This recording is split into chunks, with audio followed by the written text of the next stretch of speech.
Well, it's finally here. The highly anticipated limited edition Smart Wool and Grateful Dead collection has finally dropped exclusively at smartwool.com. You may know Smart Wool as the go-to brand for all things merino wool, from socks to base layers. Smart Wool has been keeping people comfortable outside for decades with some of the softest and ethically sourced merino wool out there. Well, Smart Wool's limited edition collection and collaboration with the Grateful Dead is back by popular demand right in time for the holidays. From t-shirts and hoodies to beanies and socks, now you can have the next level comfort of Smart Wool with all your favorite iconic Grateful Dead designs. Shop the drop exclusively at smartwool.com and get it before it's gone for good. Gone for good. That's Smartwool, SMARTWOOL.com.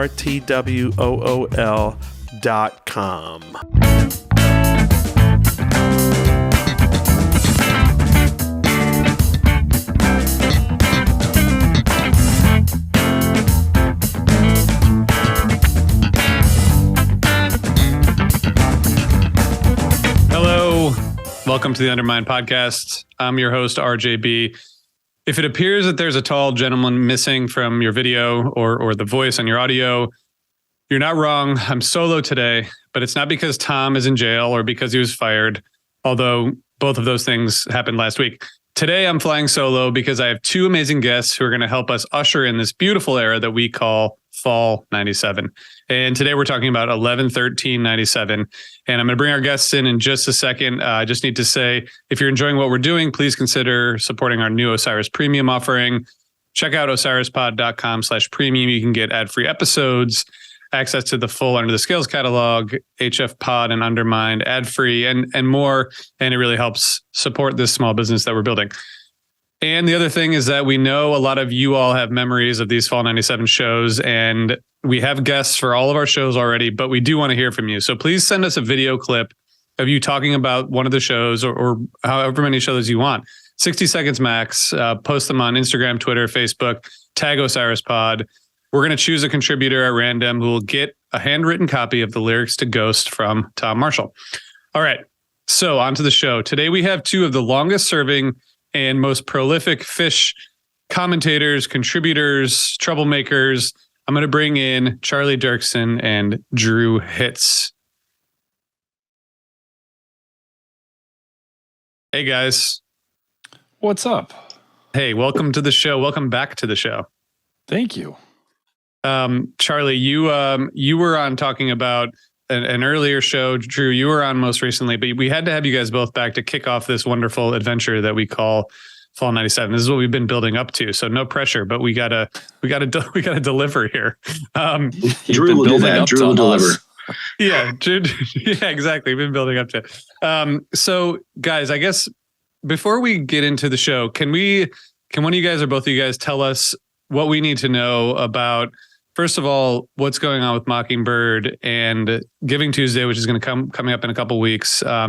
Tell people what they need to know. We've talked about it a little bit with other members of the community this season, but I think a quick refresher about what people can do to support music education would be helpful. You're on, Charlie. Oh, am I? I was hoping you would feel that, given that I'm ill. If I start coughing, I apologize now. Mockingbird Foundation was founded in October 1996 by Phish fans. It's all volunteer run. We raise funds for music education programs for children and young adults nationwide. We helped compile the first edition of the Phish Companion and the second and third editions as well. There was even a tribute album decades ago of Phish covers that did really well, sold a lot of CDs and raised over $100,000 for music education programs for children. And in the last 22 years, we've donated, I believe it's now over $1.2 million in grants to music education programs for children and young adults. It's over 2 million. Is it over 2 million now? I apologize. Yeah, that's a lot more than 1.2 million. My math is poor this morning. Anyway, for those who don't know, the volunteers of Mockingbird also run Phishnet, or at least some of them do. And We have no paid staff. Everybody is a volunteer, which is why if you submit a correction to FishNet, you may not get a response. We're all volunteers with day jobs. And please think of mockingbird.org on Giving Tuesday, which is coming up shortly. Every dollar really does count. It's a cliche, but it's true. And we also obviously enormously appreciate all of our prior donors. Without you, we would not exist. It's really that simple. And those donors include, of course, Phish and the Waterwheel Foundation and Kevin Shapiro and Beth Montori-Riles and everyone and Julia, everyone who puts Phish Inc. Together and helps make Phish amazing. Thank you all. That's my speech. Yeah. That's a good one. Drew, do you have anything to add, or should we talk about Phish? No, I was disappointed in Charlie's math, but Yeah, that was. I'm also disappointed in my math, for the record. Yeah, and Drew, you're disappointed with half of my opinions. What? That's what you told me on Twitter the other day. So we'll see. He was being conservative, RJ. He's being polite. I know. We'll see what half appears today. To be clear, it was only your Phish opinions that I threw under the bus. It wasn't your opinions in general. I agree with everything you say, other than your thoughts. That's for another podcast, Drew. That's for another podcast. Thank you so much. Did you guys? Okay, so we're finally here at Fall '97. Did you guys know what you were getting into when you saw these Fall '97 shows, and especially kicking this off in Las Vegas? I mean, what are your memories of going to this show, and what were you expecting, if anything, out of this tour? After a kind of a weird summer, it was sort of a strange summer. I don't know. Drew, what do you think?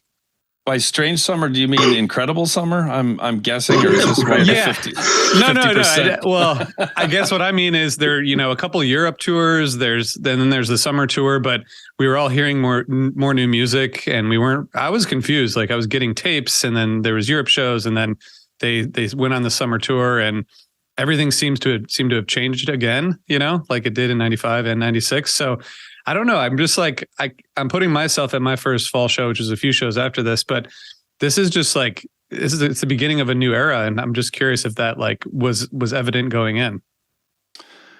Yeah, I mean, back then they used to evolve. I don't need any emails. They are still evolving, which is one of the most remarkable things about them creatively. Because at this point, with the size of their houses and with how long they've been doing this, they don't need to evolve at all, and we're all still going to go, and they are still evolving.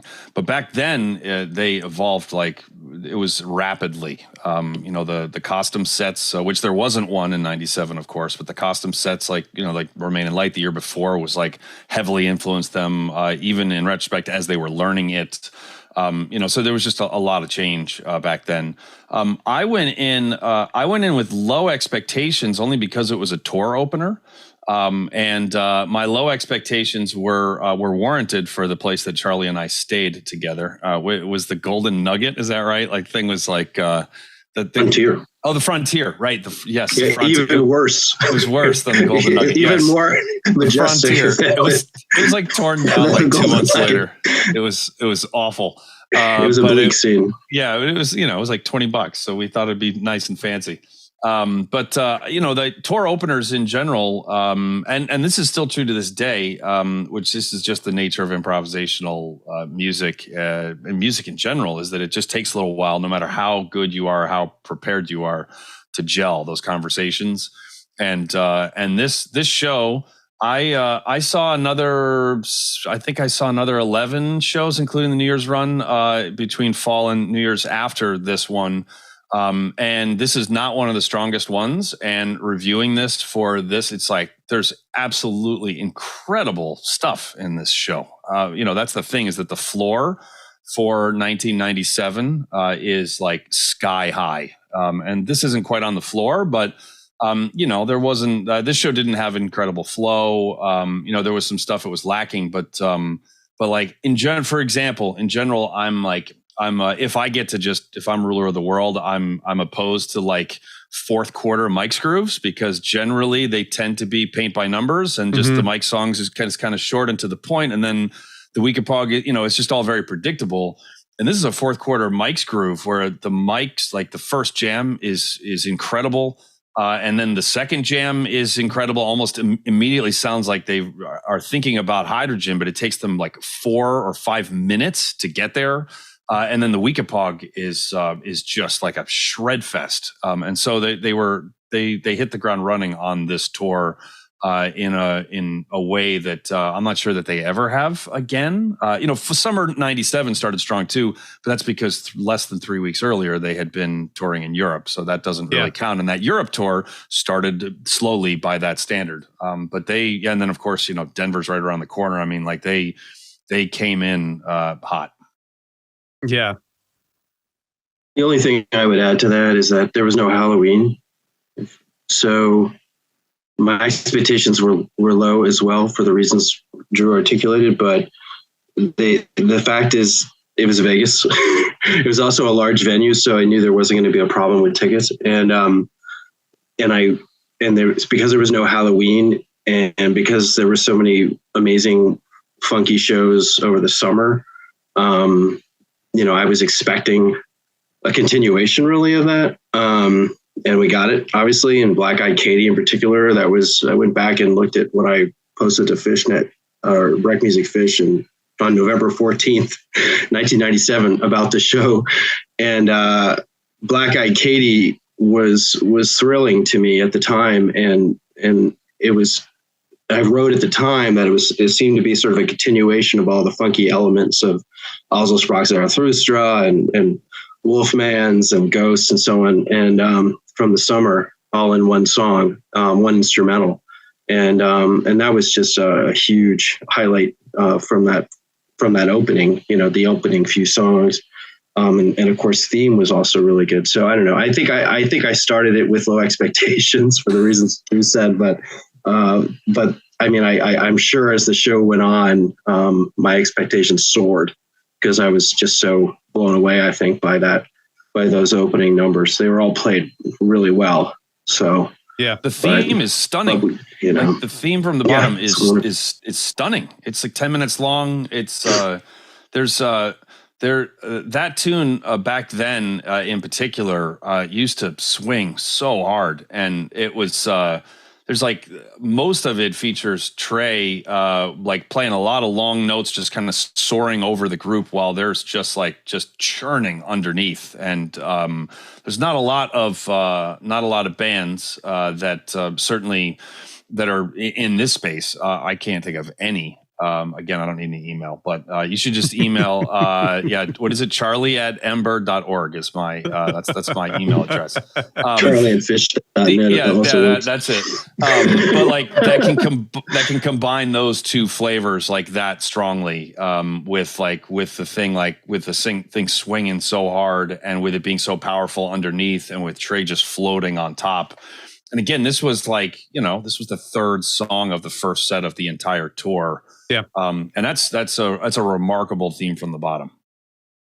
So how Black Eyed Katie, we got to just talk about that quickly, because like you said, Charlie, I mean, it's sort of a more refined kind of combination of all this stuff that we heard in the summer and in Amsterdam, and just going back to these early 97 shows, you can hear elements of this, but this song it kind of set everything in motion in this particular direction, where people just like, this is a new funk jam. I mean, what were you guys thinking when this debuted? Because obviously we heard it evolve over time as well. You could hear me scream like a girl in one of the recordings. Actually, I was right by the taper section for the show, and I checked re-listen, and it's not that version, but I got a copy of the tapes, and you can hear me scream like at the beginning, because I was right by the taper section. All right, we're gonna try to find that, because I loved it. Like right away, as you guys know, because it became Mama Dance. I mean, right away, it's catchy, it's funky, and I was thrilled from the very start of that song. I really was, and my recap of the show on Rec Music Phish says as much too. I used a lot of all caps, which represented screaming in common parlance back then on the internet. Right. So no, it was a huge deal. And I mean, Drew, you might remember it differently, but I'm pretty sure other people were thrilled by it. I mean, really thrilled. But our dog Tater is apparently thrilled as well by it. Just the mere mention of it. I don't know if you can hear him barking. Anyway, yeah, I'm on mute now. That was like a giant dance party. I mean, I'm not a huge fan of MoMA dance. I enjoy it fine, but like when it starts, I kind of go like, there are other ways. Yeah. It's, every set has only so much pie, and I'd rather not use 8 or 9 minutes for that. But it's because a lot of MoMA is, I think, is pretty predictable. And like one of my favorite bands in the world is AC/DC, which is like the most predictable band in history. But one of them, like, so predictable doesn't equal bad. But does that, but Black Eyed Katie is, since it's just the groove with like, just a little bit of composed in there, it like forces them to really kind of dig deep. It's similar to the Trey Anastasio band tour last year when Fishman had to hop on and when the horns were not there and it was just Fishman and Trey and keyboards and bass, and they, out of necessity, they had to dig really deep into, so they were stretching everything out to 10 to 18 minutes long. I love that kind of thing, and that's what Black Eyed Katie was good for, because it was just like an open-ended. It was like a CJM blues riff, on a jazz gig, which like there's nothing to the riff. That's the whole point. And then you just have it's just a conversation starter, and then you just go from there. And so, yeah, I was also exclamation pointing. Yes.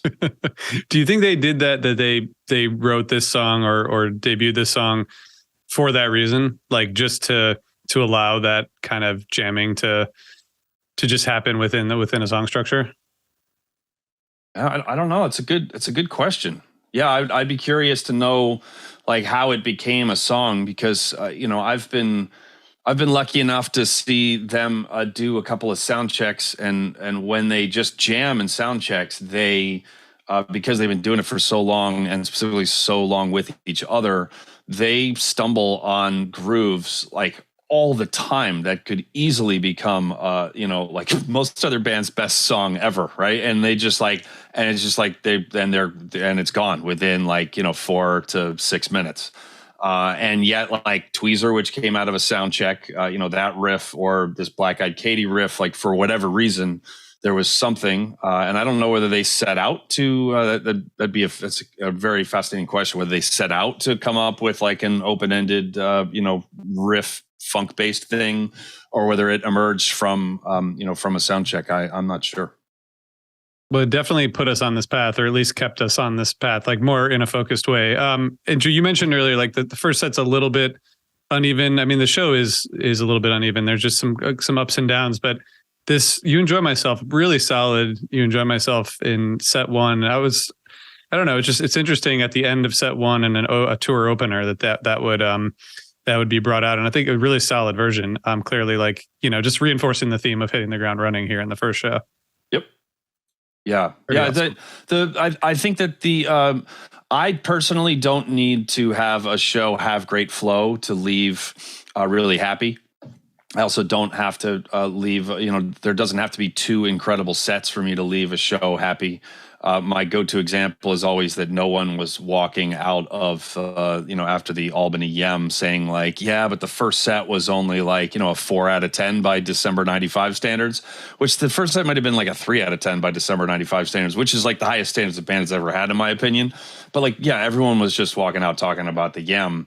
And this, like, it was just like what the tunes were. I think personally a set, like in terms of the flow, it's like a great meal where it's not just how well everything is cooked and how good the dish is. It's like also just the order it comes in. Like it's just the overall experience. And sometimes like the flow of the set list can seem a little bit scattershot, which this one, like super exploratory. Well, sorry, I'll let you get to the second set when you get to the second set. But it's like there's it kind of feels like the seatbelt is locking a little bit at times, and yet the highlights are genuine, awesome highlights. I had forgotten. It's funny. I remembered that this show is always better than I think it is, but on listening to prepare for this, I had forgotten just how much better it was than like when I think Fall '95 for the shows that I attended. Like I'm always going back to Hartford.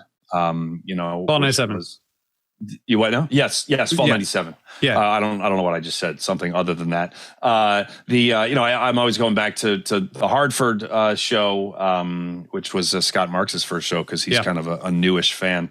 Or like the Worcester shows right after that. But this one, it's like, again, the highlights are really, really quite impressive. Yeah.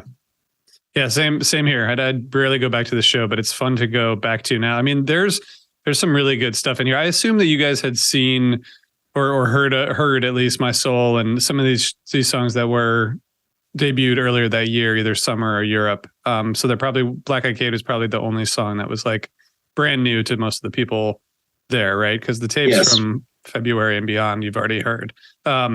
Is there anything else from set one you guys would point out before we jump into the next set? I mean, You Enjoy Myself, obviously.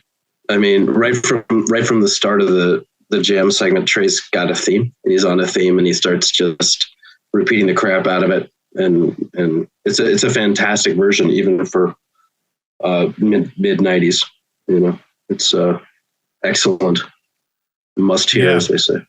Must hear, as they say, as Phish.net says, being the they here. Yeah, well.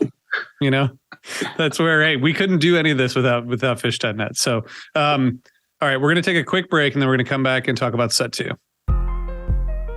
Have you ever wondered what it would feel like if your investments reflected what matters most to you? At Green Future Wealth Management, the advisors specialize in helping clients manifest their values in their financial lives. Green Future Wealth Management was founded by certified financial planner practitioner and longtime fan Nick Cantrell, named by Forbes as one of the top next-gen wealth advisors in the country. Whether you are just getting started or have complex investing and financial planning needs, visit them on the web at greenfuturewealth.com. You can sign up for the email list or take the Investing Values quiz. When you feel ready, schedule a free virtual consultation. In appreciation for the amazing Phish community and the incredible work being done by fans across the country, Green Future Wealth Management will be donating 10% of asset management proceeds from new Osiris listener clients to Fans for Racial Equity. Just be sure to mention Osiris when booking your appointment. Create your green future.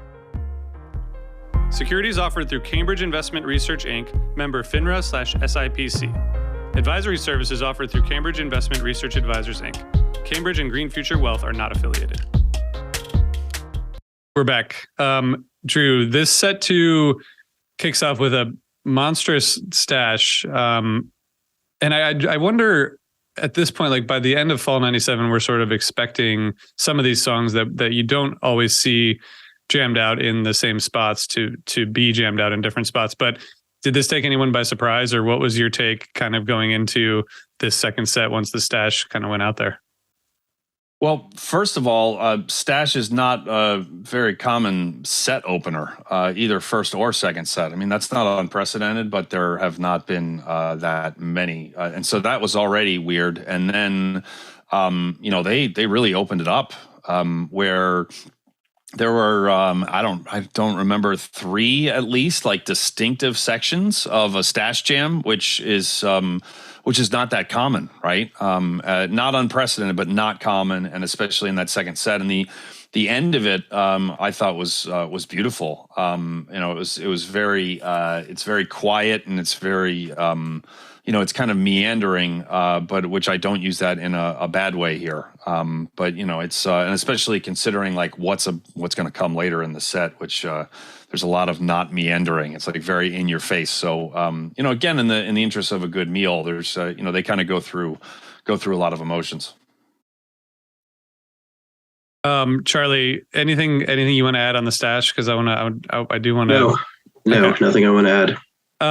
So Punch in the Eye, second slot here in the second set, which again, opens sets in these days, but it's starting to become more common in the second set. But I don't know. I just think about it as an opener. But I don't know right now, if they were to play Punch in the Eye in the second slot of the second set, I would feel like it was probably a little bit of a slowdown in the energy. But that's just the era, right? I mean, this just like keeps it keeps pushing it forward. I actually think Caspian, same thing, like I don't think there's really a drop at this point in the energy. But Drew, how do you feel about the way this set evolves, getting toward that last trio songs you mentioned earlier? Well, the Punch You in the Eye used to be much more aggressively played, I guess would be the way that I would put it. It was much more like, on, leaning forward on the beat, a lot more driving angry, which isn't better or worse. It's just a very different thing compared to what it is today.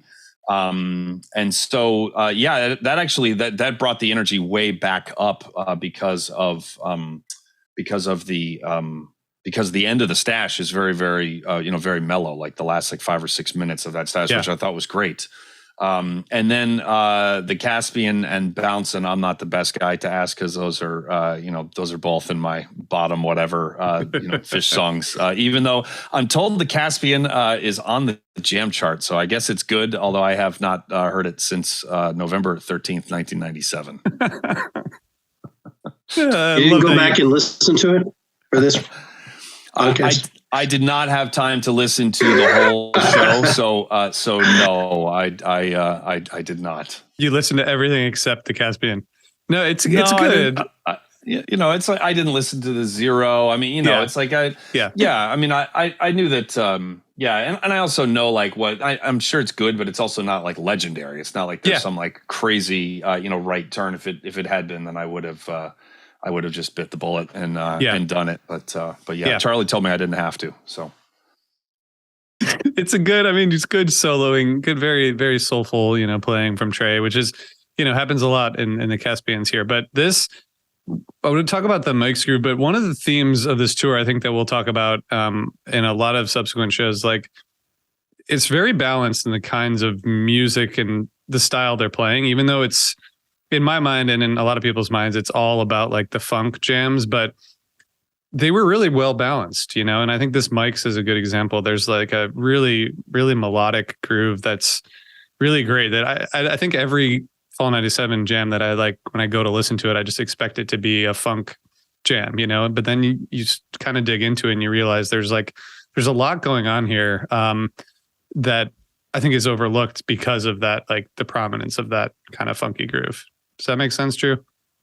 Completely. Yeah. The misconception that Fall 97 is, nobody says all, but is primarily funk grooves, or that the jams are all similar, is just somebody who is not listening to the same music that I am listening to. So it reminds me actually of the 2.0 is all car crash people, which there's some of, there's obviously there is a whole bunch of that, but there's also some of the most nuanced and intricate conversations that the band has ever had in their history happened in 2.0. So the people that just kind of paint that with a broad brush, again, it's you live in Philly now, RJ. It's if someone has an opinion of Pat's versus Geno's and they don't say neither, then you can safely ignore every other food opinion that they ever share with you for the rest of time. So anyway, true. Yep, moving right along. I think that I love the funk stuff, but there's I don't know a single show in Fall 97 that is just that relies on it as a crutch. To my ears, not a single set even. So yeah, I'm not sure really where that comes from. But and this Mike's really, you mentioned as the king of the second jam. What happens here when we get into the second jam? Because I feel like there's it's sort of typical for a few minutes, but it gets out there. I think it's 15 minutes or so total, but there's some interesting stuff happening here. Especially for so late in the second set, as I already said. And the first jam is also quite, is again, for where it happens in the show, is extended. It's a full 10 minutes. And there's some really, really great stuff in there. At one point, maybe 3/4 of the way through that first jam, Fishman changes the groove a little bit, and Trey stops what he's doing and digs really hard into this into a rhythm guitar lick for only about 4 bars to really kind of solidify the groove, and then like launches into more soloing, which is something that he actually did an awful lot of summer 2022 as well. Which is to like change the thing, wait for the band to change around him, and then go back to soloing. So he was kind of leading even via, background parts. But then the second jam, when that starts, it drops in and almost immediately chills way out. It's because the first jam was very intentional playing throughout the whole thing. There was no wavering there, and then that kind of mellows out a little bit. And you can almost, I know I already said this, but you can they're not segueing into Hydrogen for 4 straight minutes, but you can almost hear it a little bit, which I remembered hearing it in, that night, and wondering. And then when they didn't, it was like, oh, they must be going in some other direction. Although then, because I'm an analytical nerd at shows, then I'm thinking but looking at the clock, this has to go somewhere sometime soon. Which was, again, I think the first jam was longer than I thought it was going to be. The second jam was longer than I thought it was going to be. And then it's also worth noting that the Hydrogen is a little bit of a mess, but it's I think it was quasi intentional. I don't think they were intending on it being a mess, but Mike in particular. I had to listen to it a couple of times to see whether he was just he rarely ever messes up or gets lost for very long at all. The guy's just an absolute rock. And I think he was changing what his normal lines were and improvising on those composed lines, which then was kind of very understandably throwing Trey off. It's amazing when you've got something that memorized, when you're playing on stage by ear and somebody changes something, and suddenly your muscle memory can just scream like Charlie and Black Eyed Katie, just screaming what is happening here. And then Trey changes and improvises a little bit, and it's all really sloppy, but it's like a band that's already taking risks. It's a small risk, but already taking chances to make the conversation interesting that early in the tour. And then that sets up just an absolutely monster Weekapaug. That's awesome. Thank you. Thanks for going through that. Charlie, I want to hear your take on this second set, or anything to add on the Mike's groove. I mean, the Weekapaug is just it's a Stratosaurus, as I mentioned to Drew earlier. But I'm actually looking back to what Drew just said about the Hydrogen. I wrote. The only other thing I wanted to add to what Drew said about the mics is that there's a Born on the Bayou-esque groove in there. Creedence Clearwater's Born on the Bayou. That's a melodic theme that shows up that's just really mesmerizing. But as I put it on Rec Music Phish on November 14th, 1997, I said, Hydrogen contains some excessive improv from Trey in its beginning, and this seemed to throw everyone off. The version as a whole basically stank. The segue into it, by the way, out of Mike's was almost identical to Raleigh 7/22/97. Very gorgeous. It sounded similar to part of Crazy Fingers, for those of you familiar with that tune. Anyway, and I also added that Hydrogen, this 11/13/97 Hydrogen, is perhaps one of the longest versions ever, which may actually be true. I haven't conducted that analysis, and I will not conduct that analysis, but I suspect that may be accurate because of the improvisation from Trey at the beginning. But anyway, getting to the Weekapaug, which was magnificent. It's just a complete tread fest, as Drew said, and it must be heard to be believed. It's the kind of Weekapaug that we all wish Phish played every single time they played the song nowadays. But yeah, it's wonderful. It really is. And it's a hell of a start to the fall tour. I mean, it really is. It's just in the fourth quarter, closing the set. Sorry. We were crazy. We were nuts.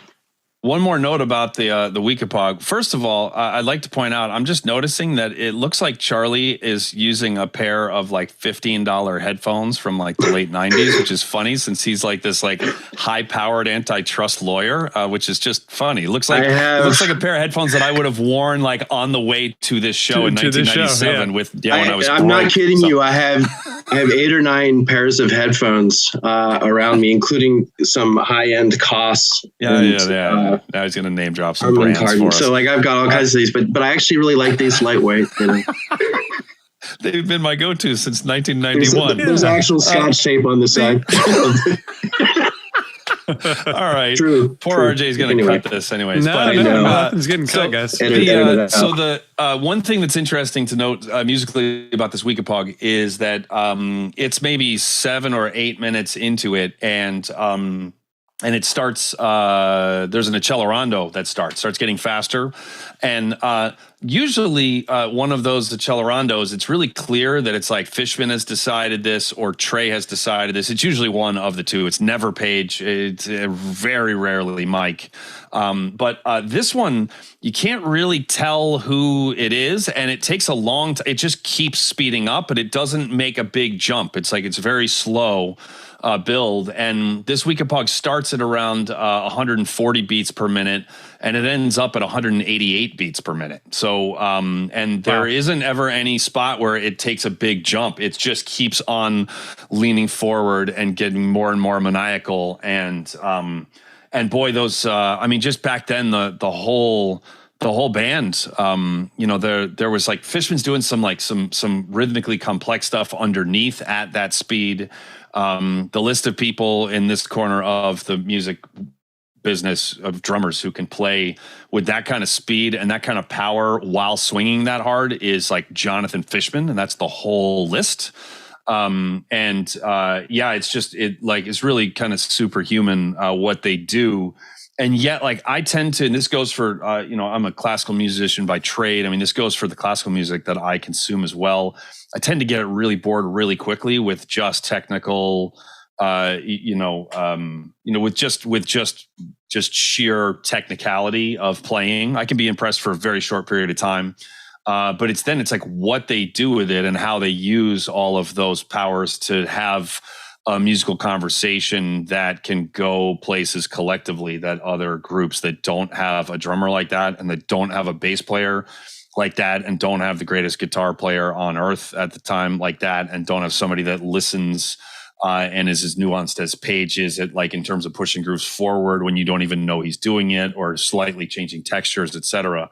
And so it's like what they do with it. But this Weekapaug is like perfect, like exhibit A of, I can't remember the last time I saw anybody tweet about this Weekapaug because it's just, it's an embarrassment of riches from that. Did I say riches? That was interesting. I thought it sounded like riches, but the riches. But yeah, it's like it's amazing how when the band was at the heights that they were in 1997, that something like this Weekapaug, where I think like where the band is right now in 2021, 2022, just phenomenal musical conversations happening. First sets are not only relevant again, but are like, you can't miss any of it because you never know where the most interesting thing of the whole night could be at any point from the beginning to end of the show. Yeah. They're at a really, really, they're in a great place now. But like, boy, when, in 1997, it's just like they were finishing each other's sentences in a way that is, that's hard to sustain creatively, to be honest. I mean, it's basically impossible to sustain that level. But they were feeling it. Yeah. Yeah. I was just listening to 10/29/21 because we're going to talk about it on HF Pod, and and I was there and I haven't listened back to it in a while. I mean, just what happens in the first set of that show, and that's just like a random show I started listening to. It was like, this is just, it's crazy when they get into these periods. I do want to ask you guys, because we might not have both of you on again before we finish Fall 97. One of the things in the Phish book that they talked about was this tour, the no analyzing and kind of putting a pause on like being really, really analytical about their own playing. I'm just curious, like, how do you guys, when you look back on this tour, do you see that as a as an important component. What do you think about that? Is that important as we go along in this tour? Or was that just part of kind of the evolution of how the direction they were going in? That's a really good question. This sounds like a real hippy dippy answer, but I think the band needed every single yesterday to get to today. And, and who knows what the impetus for that was. That could have been when everybody was getting along great and just, and they just were like, hey, let's try something. It also could have been that there was, somebody, who I could wager a guess of who that would be. The unofficial leader of the group, which the people who swear have always maintained that there is no leader of Phish or Precious. Who quite possibly, maybe was laying into it. I'm not saying I was not there. I have not spoken to any of them about this. I want to be really clear. I'm not spilling any tea here, but but that happens. I've been in a group that has toured for half of the year after year after year. And it is like you're in a sexless marriage without the love. So it's like sexless and loveless marriage. And then you're also like the business is you're making art, which means that even when you're best friends, like the four of them are, there are some days where it's hard. Like all you see is the rest of the band and a few other people. So I'd be curious to know whether that rule came about to kind of help to preserve sanity, or whether it was truly just a brainstorm to, hey, let's try this thing creatively, because they've been doing those kind of things for a very long time as well. But I think that whatever they did, it's funny. I have lamented that there was no, costume set, no Halloween in '97, because they were just, again, height of their powers. Like, what could they have done with a Zeppelin song, or a Zeppelin album? They could have just destroyed it. And yet I've had, I think it was Scotty Bernstein who was just like, I think that the lack of Halloween is what led them to be able to just approach fall '97 however they wanted to. And it's like, there you go. Because they did an album obviously in '94, which was a slowish start to the tour. Did an album in '95, very slow start to the tour. Did an album in '96, very slow start to the tour. '97, came out shot like a cannon. So and then '98 there was no start to the tour. It was LA and then Greek Theater, and then we were running. So right. So I would love to talk to one of them about that. Maybe I'll keep that in the back of my mind for whenever the next opportunity is that I can stalk one of them. Charlie, anything to add on that front, how you saw this tour going? You've asked an unanswerable question. I'm not even sure Trey could answer that question, or Mike or Page of Phish. It's one of those things that happened, right? And I don't even know for how long it lasted. There has to have come a point where they started talking about their music and their live performances again critically. There just has to have. They're musicians. I doubt that it happened before Coventry, but I don't know. But I just, as Drew knows, it's you have to practice, and if you don't practice, then you're not going to be that great on stage.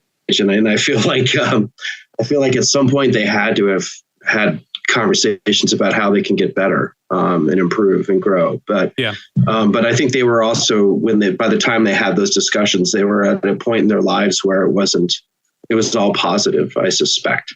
I might be presuming a lot there, but they come from a place of love now, and in a way, the love between them really is that of brothers, and they just have so much history now. It's just incredible how much history they have, and so it is what it is, right? Who knows to what extent they not being critical, at set breaks or after shows, what kind of impact that had on fall '97. I couldn't tell you. However, I just took a peek at the paragraph I wrote about the Weekapaug in my review from November 14th, 1997.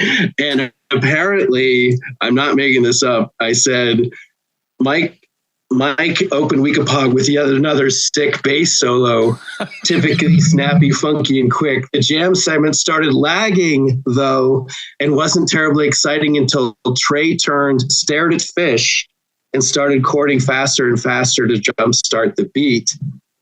And then I parenthetically said, Phish did appear to me to be dragging a bit, and frankly didn't seem to care much for the Weekapaug up until this point. So anyway, and of course it became like this magnificent version of Weekapaug after that. But I just think it's funny because in the context of what you just asked, because I think they worked a lot of shit out on stage in Fall 97. I really do. And I think there's so much incredible improvisation over the course of the tour that, was it healthy for them to do that? It certainly sounds like it was, right? I mean, we're still talking about it 25 years later. So, it's amazing. It really is. Their history is just a awe-inspiring, wonder. It really is. It's just mind-blowing. Yeah. For the record, the Weekapaug did not drag. So the tapes. So apparently the counselor was distracted by. Apparently, 1997 me disagrees with your answer as for the first 5 minutes of the Weekapaug. It's okay. Everyone gets to bring their own facts to the table, so you can just That's say right. no, it actually does drag, and you're right. So this is an awesome way to kick off the Fall 97 recaps, and we'll keep exploring this no analysis question and see what people think. So I think it's a fun thing to talk about. Even like you said, it's an unanswerable question, but we're going to keep searching. I appreciate you guys spending so much time here and talking about this show. And I hope you guys had fun in Las Vegas that night. Sounds like you did. Oh yeah. Yeah, that was a lot of fun. And people, even the Love and Cup was fantastic at the show. I mean, it really was. People were like raving. Yeah, like running out screaming from the show. It was awesome. that fun. You guys caught a good one. It was impossible not to catch a good one that tour, and we're going to keep on going. Thank you so much, Drew. Thank you so much, Charlie. Thanks for all your work for the community and for music education and for us on Undermine. We appreciate it. Thank you. All right, and we will see you guys back here tomorrow. We are hitting these shows on the anniversary, so you will get a new episode tomorrow. We're going to talk about 11/14/97. So we'll see you there. And Tom would say something like blaze on. Thanks, everybody.